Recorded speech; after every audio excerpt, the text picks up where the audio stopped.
आज आपण अतिशय महत्त्वाच्या ब्लाऊजची फिटिंग पाहणार आहोत आणि हे ब्लाऊज असं आहे की याचे हात खूप छोटे आहेत, म्हणजे मुंडा छोटा आहे, दंडगीर छोटा आहे आणि बॉडी खूप मोठी आहे, असं हे ब्लाऊज आहे।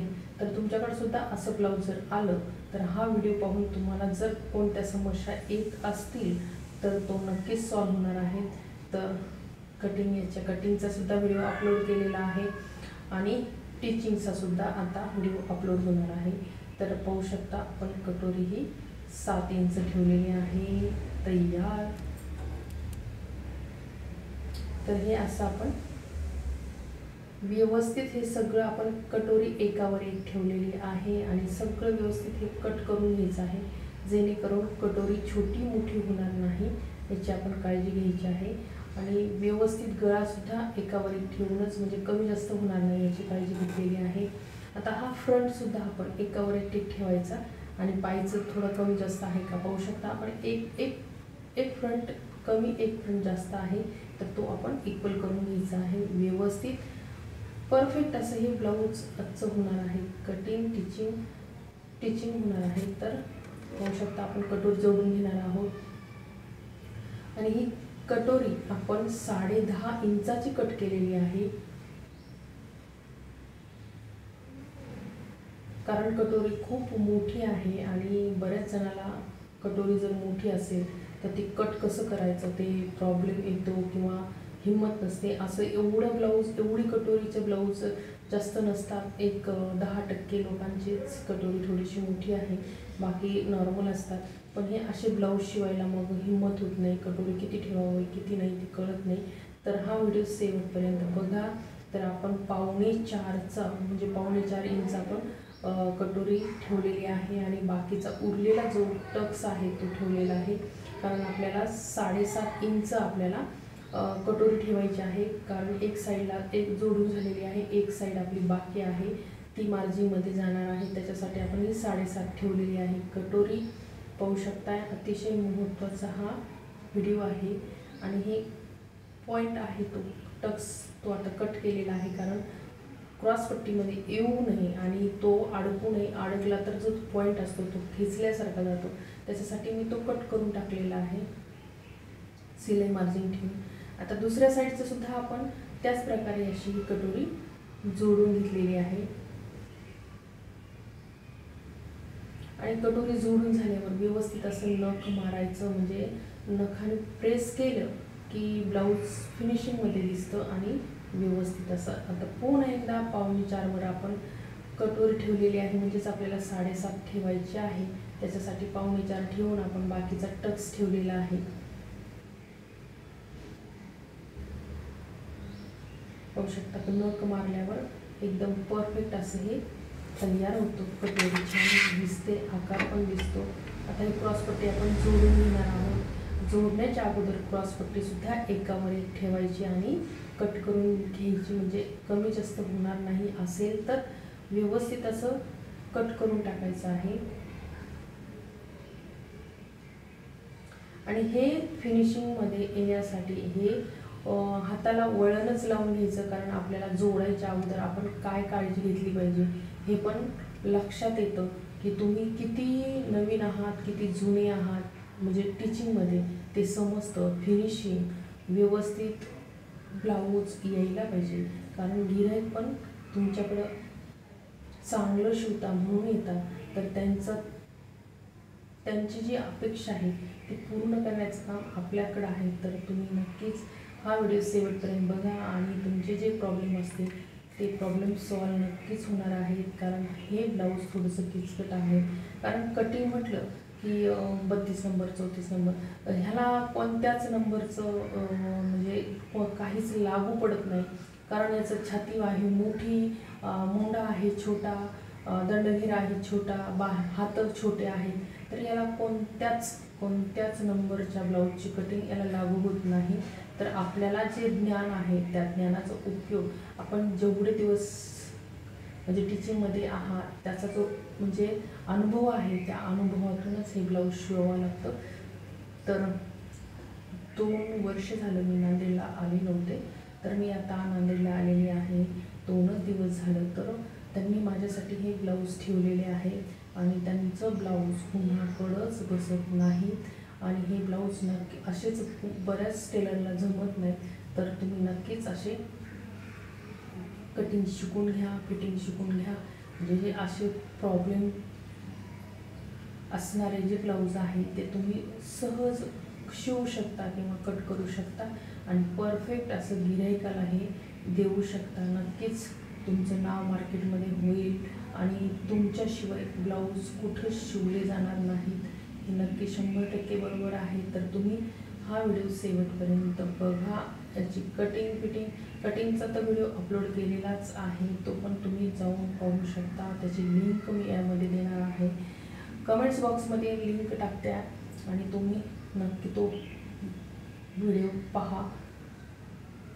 आता आपण ही बटनपट्टी तयार करून घेतलेली आहे आणि जो गळ्याचाच कपडा निघतो तो बटनपट्टीसाठी आपण वापरतो, कारण बरोबर बसतं. आता पण ह्याचा आपला गळा छोटा असल्यामुळं आपल्याला ह्याला थोडंसं जॉईंट लावावं लागला, नाहीतर बरेच ब्लाऊजचे गळे 9च्या पुढंच असतात. याचा फक्त 8.25 8.5 आहे, त्याच्यामुळं आपल्याला ह्याला जॉईंट द्यावं लागला बटनपट्टीला. तर 9च्या नंतरचे जे गळे आहेत मोठे त्याला अजिबात जॉईंट बसत नाही किंवा व्यवस्थित असं अस्तर पण मिळतं आणि कपडा पण मिळतो. तर ती पट्टी आपण गळ्याची जी निघते ते काज बटन पट्टीसाठीच वापरतो, म्हणजे तुमचा टाईम वेस्ट होणार नाही. तर पाहू शकता अशी कटोरी आपली जोडून झालेली आहे तयार. आता आपण दुसऱ्या साईडची कटोरी जोडून घेणार आहोत. ही काज बटन पट्टी तयार करणार आहोत. आता तर आपण सरळ करून घ्यायची.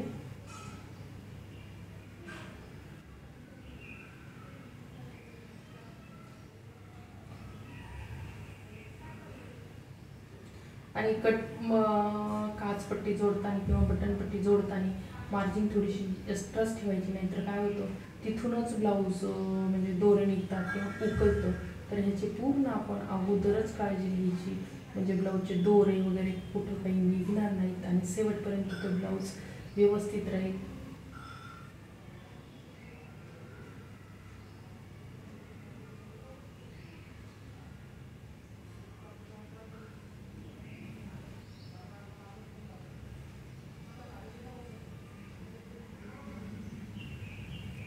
तर आजचं हे आहे असं किचकट ब्लाऊज आहे. याची फिटिंग पहा, हात किती छोटे आहेत आणि बॉडी किती मोठी आहे तुमच्या लक्षातच येईल. आता आपण गळा मोजून घेतलेला आहे. गळा थोडासा मला कमी वाटतो, त्यासाठी आपण थोडासा व्यवस्थित असाही कट करून घ्यायचा, म्हणजे परफेक्ट असा मापाचा जेवढा आहे तेवढाच राहणार आहे आपण म्हणजे शिवल्यानंतर. याचे गळे मात्र म्हणजे अजिबात मोठा गळा चालत नाही, कारण हे ब्लाऊज वजनाने उतरतात आणि जर तुम्ही मोठा ठेवला तर अजूनच याचं ब्लाऊज खूपच उतरतं. त्याच्यासाठी जास्त गळे कापायचे नाहीत. याचा लिमिटेडच 5 5.5 हा याचं गळ्याचं हे माप आहे. तर तुम्ही नक्कीच असे ब्लाऊज शिवताल ह्याची मला खात्री आहे. पाहू शकतात आपण शोल्डर जोडून घेणार आहोत.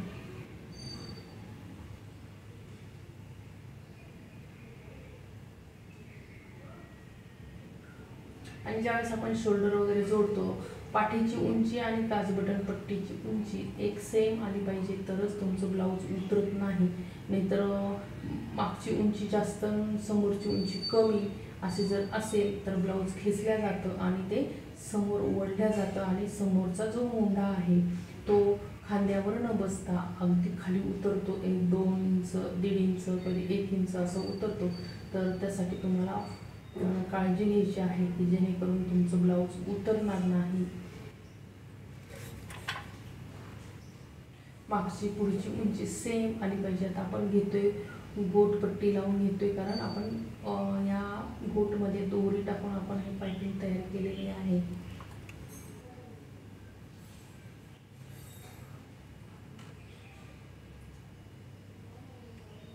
आणि मी गोट बनवण्यासाठी 1 टंचन साईडचं टंचन वापरते, 1 साईड टंचन, आणि दोरीमध्ये म्हणजे ती सुताची जी दोरी मिळते ती मी म्हणजे पायपिंगसाठी वापरते, त्याने ब्लाऊजचं फिनिशिंग आहे ते खूप छान येतं आणि जी पायपिंग आहे ती खूप एकसारखी गोल आकार अशी तयार होते. तर त्यासाठीच ही पायपिंग पट्टी मी म्हणजे दोरा टाकूनच वापरते आणि आता खूप वर्ष झाले ही या प्रकारे पायपिंग करते, त्यामुळे ती साधी पायपिंग तर चुकून आता मला तरी वाटते येते की नाही. तर कारण अगोदर तर तशीच होती पायपिंग, पण आता म्हणजे हे नाही म्हटलं तरी 7-8 वर्ष झाले की दोऱ्याची पायपिंग आणि ह्या 5-6 वर्षामध्ये दोराची पायपिंग खूपच फेमस झालेली आहे आणि सगळे छोटे मोठे जे टेलर आहेत ते सुद्धा बनवतात. तर नक्कीच तुम्हाला जर नसेल माहीत तर तुम्ही पण माहीत करून घ्या आणि अशी पायपिंग नक्की बनवा, कारण ब्लाऊज फिनिशिंग खूप छान येतं. आता आपण हे टंचन बदल केलेला आहे आणि आपलं नेहमीचं लावलेलं आहे, कारण ही पायपिंगची जी पट्टी आहे ती आपण व्यवस्थित अशी काठावरूनच घ्यायची आहे, म्हणजे जो कपडा आहे तो उकलत नाही किंवा असं पलटी होत नाही, त्यासाठी आपण हे व्यवस्थित असं हे करून घ्यायचं आहे.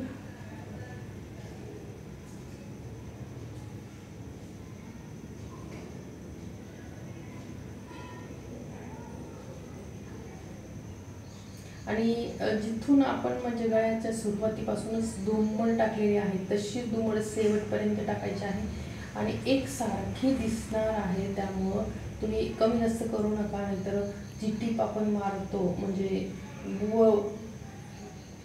उलट्या साईडने ती टीप सुईच्या साईडने सुद्धा सेम आली पाहिजे किंवा सेम दिसली पाहिजे, तसं हे आपण व्यवस्थित असं फिनिशिंगमध्ये ही टीप द्यायची आहे. म्हणजे ब्लाऊजचं जे फिनिशिंग आहे ते खूप छान येतं.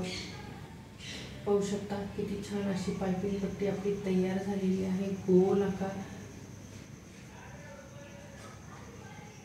आता आपण करणार आहोत कमरेची फिटिंग. तर आपण हे नवीन ब्लाऊज आपण असे डबल टाकलेला आहे, त्याच प्रकारे आपण जुनं ब्लाऊज सुद्धा असं मोजून घ्यायचं आणि जिथून आपली फिटिंग आहे जुन्या ब्लाऊजची तिथूनच आपण हे तिथं पॉईंट करून घ्यायचं आहे आणि त्याप्रमाणे आपण फिटिंग करायची परफेक्ट अशी. कारण जे मापाचं जे ब्लाऊज आहे ते माझ्याकडंच शिवलेलं आहे, त्याच्यामुळं परफेक्ट फिटिंग. बरेचदा काय होतं की बरेच जण फिटिंगचं सेंटर काढत नाही, तर समोरची बाजू मोठी असते कधी, मागची बाजू छोटी असते कधी, तर तसं न करता त्यांनी ब्लाऊज फिरल्या जातं किंवा जे गळे असतात ते वाकडे दिसतात. तर तसं न करता सेंटर काढूनच ब्लाऊजची फिटिंग करायची, म्हणजे ब्लाऊज परफेक्ट येतं आणि दिसतं पण छान. कारण मोंढ्याच्या साईडला बरोबर राहतं, नाही तर समोर असं तसं फिटिंग येतं. तर तसं न करता व्यवस्थित असंही फिटिंग करायचं. आता पाहू शकता आपलं थोडंसं मोंढ्याचा समोरचा भाग कमी जास्त झालेला आहे, तर आपण हे कट करून टाकायचं आहे. आणि नवीन ब्लाऊजचा मोंढा आणि जुन्या ब्लाऊजचा मोंढा आपण सेम करून घ्यायचा आहे, कारण जिथून जुन्या ब्लाऊजची फिटिंग आहे तिथून आपण हा कट दिलेला आहे व्यवस्थित. आणि आता पुन्हा आपल्याला ब्लाऊज मोजायचा आहे. या कटपासून आता हा कट सोडायचा आणि या कटला पकडायचं, हे लक्षात ठेवायचं. ही फिटिंग खूप छान फिटिंग आहे, हे पाहू शकता. या कटपासून या कटपर्यंत नक्कीच पाहू शकता. तर आपले 1.5 इंच ब्लाऊज लूज झालेला आहे. आता प्रत्येक जणाचं असं होतं, तर तुम्ही मोंढ्यातून जर मारलं तर तुमचा मोंढा नक्कीच फिट्ट होतो.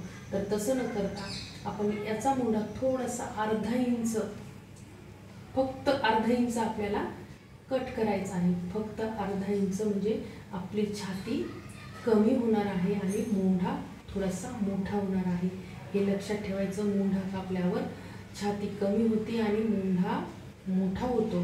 तर हे लक्षात जर तुम्ही ज्यांनी ठेवलं तर नक्कीच तुम्हाला तुमच्या ब्लाऊजमध्ये प्रॉब्लेम कधीच येणार नाही.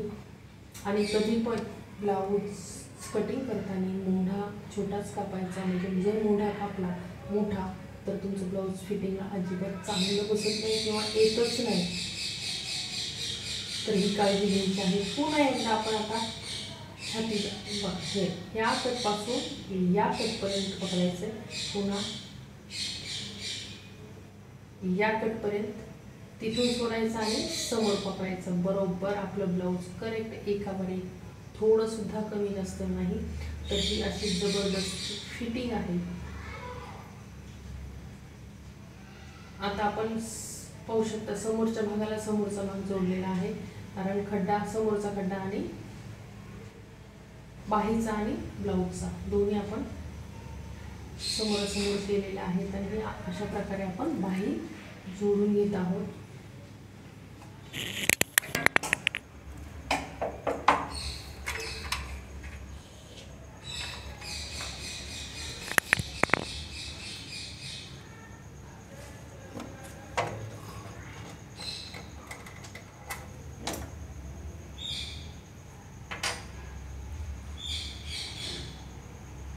आणि बाही जोडताना मात्र सेंटर पासूनच बाही जोडायची, म्हणजे मुंड्यात कमी जास्त होणार नाही. नाहीतर तुम्ही जर बाही जर खालून जोडली तर एक साईड कमी एक साईड जास्त अशी होऊ शकते. त्यासाठी सेंटर पासूनच शोल्डर पासूनच बाही जोडायला सुरुवात करायची, म्हणजे तुमचं जे बाही आहे ते परफेक्ट तेवढंच अंतरावरच सगळी बाही येऊन जाते, कमी जास्त होत नाही.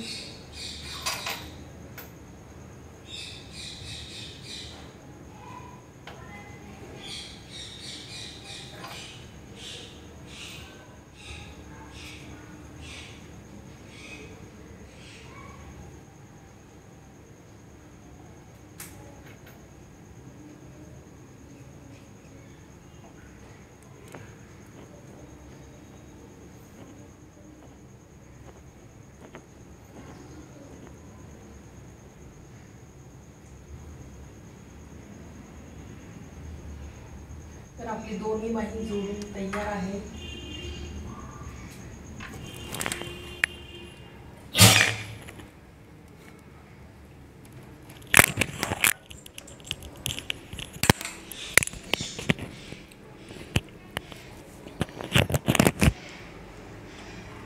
खूप छान अशी आपली फिटिंग येणार आहे, परफेक्ट.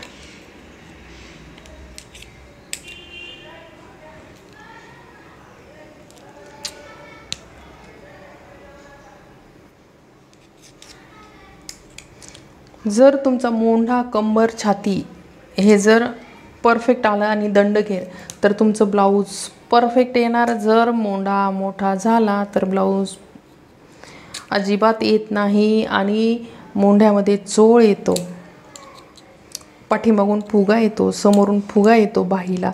तर एकदम प्लेन बाही जर करायची असेल तर तुम्हाला कंबर, मोंढा आणि दंडघेर ह्या गोष्टी तुम्हाला परफेक्ट कराव्या लागतात, तरच तुमचं ब्लाऊज परफेक्ट येतं.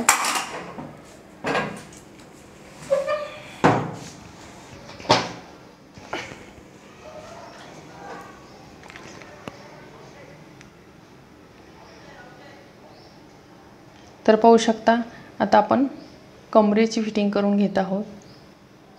अगोदर एक कहर शिलाई मारायची, एक टंचन अंतर सोडून, आणि नंतरच फिटिंग करायचं. म्हणजे फिनिशिंग जे आहे ब्लाऊजला ते खूप छान येते.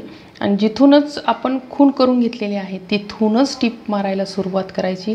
आणि जिथं मोंढ्याचा आपण कट दिलेला आहे त्याच कटवर तुमची फिटिंग आलेली पाहिजे, म्हणजे शिलाई आली पाहिजे मशीनची.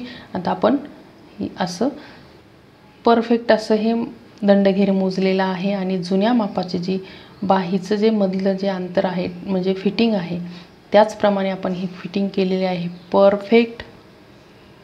आणि 3 शिलाया नक्कीच असाव्यात ब्लाऊजला, कारण एक उकलली तर 2 शिलाई राहतात. तर 3 शिलाया मारा, म्हणजे ब्लाऊज तुमचं परत टिपा मारायला येणार नाही. कंजूसपणा करू नका. इथं बरेच जण 2 शिलाया मारूनच ब्लाऊज देतात, पण तसं न करता 3. पाहू शकता परफेक्ट एकावर एक आपली बाहीचं आलेलं आहे. बाही या साईडनी सुद्धा परफेक्ट बाही आलेली आहे. थोडंसुद्धा कमी जास्त झालेलं नाही, कारण आपण ज्यावेळेस मोंढा छाटून घेतो व्यवस्थित, त्यामुळंच आपलं हे परफेक्ट एकावर एक मोंढा येतो आणि कमी जास्त होत नाही. तर अशी आहे आपल्या ब्लाऊजची फिटिंग परफेक्ट. व्हिडिओ आवडला असेल तर लाईक, शेअर आणि सबस्क्राईब करायला मात्र विसरू नका. असेच व्हिडिओ पाहत राहा. धन्यवाद.